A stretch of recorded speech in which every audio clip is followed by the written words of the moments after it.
धर्मराज धरती पर लोक भ्रमण करने निकले। चित्रगुप्त भी उनके साथ चल दिए। धरती पर पहुंचकर घूमते घूमते थक गए।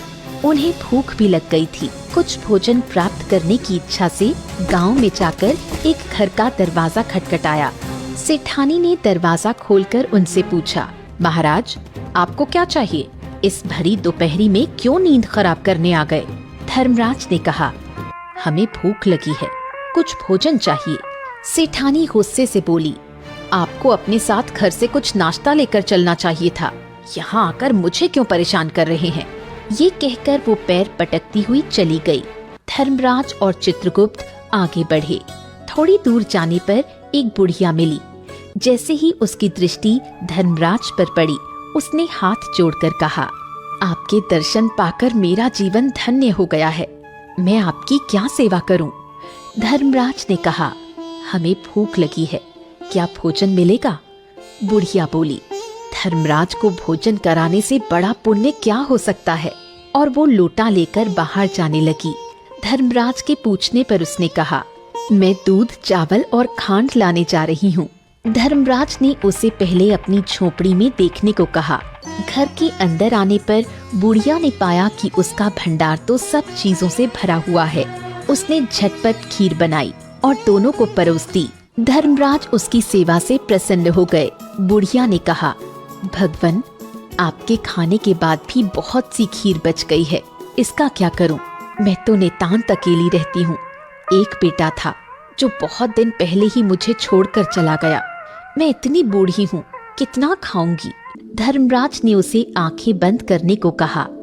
जब थोड़ी देर बाद धर्मराज के कहने पर उसने आंखें खोली तो उसका पूरा परिवार आंखों के सामने खड़ा था।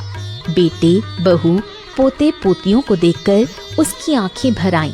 वो धर्मराज का धन्यवाद करके कहने लगी, प्रभु, एक समस्या है।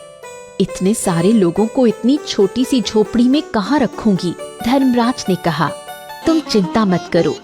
ये कहकर उन्होंने झोपड़ी को अपने पैरों से स्पर्श किया तो वहाँ एक महल खड़ा हो गया। बुढ़िया का चेहरा चमक उठा। उसने निश्चय किया कि वो खीर प्रसाद के रूप में सबको बांटेगी। बांटते बांटते वो उसी सेठानी के घर जा पहुंची जहाँ धर्मराज पहले गए थे। सेठानी ने बाहर आकर बुढ़िया के हाथ में खीर देखी तो हैरान हो गई। वो बोली, तेरे पास ये खीर कहाँ से आई? जरूर कहीं से चुरा कर लाई है। तेरे पास तो खाने को रोटी भी नहीं है, तो आज खीर कैसे पका ली? बुढ़िया ने कहा, मेरी कुटिया में धर्मराज और चित्रगुप्त आए थे। उनकी कृपा से आज मेरे पास सब कुछ है। सेठानी ने कहा, मैंने तो उन्हें नौटंकी वाला समझकर बिना भोजन कराए ही भगा दिया। इसका अर्थ ये हुआ, जो मेरे भाग्य में था वो तुझे मिल रहा है। मेरे घर खाने को अन्न भी नहीं बचा है। तुझे जो मिला है वो मेरे हिस्से का है। मैं जाती हूँ उनके पास और उनसे क्षमा मांग लेती हूँ। ये कहकर सेठानी घर से निकलकर धर्मराज और चित्रगुप्त को खोजने लगी। जब वो मिले तो वो उनके चरणों में गिर गई। वो बोली, भगवन, मुझे क्षमा कर दीजिए। मैंने आपको नहीं पहचाना, वरना बिना भोजन कराए मैं नहीं भेजती। मुझसे गलती हो गई, लेकिन आपने मेरे भाग्य का बुढ़िया को कैसे दे दिया? मेरे घर में तो कुछ भी नहीं बचा। धर्मराज ने कहा, मैंने किसी के भाग्य का फल दूसरे को नहीं दिया। तूने भोजन कराए बिना ही लौटा दिया। और बुढ़िया ने बड़े प्रेम से खीर खिलाई। उसके प्रेम के कारण उसे धन, महल और परिवार सब कुछ मिला। तेरी दुत्कार के कारण तेरा सब कुछ लुट गया। ये तेरे कर्मों का फल है जो तुझे मिला है।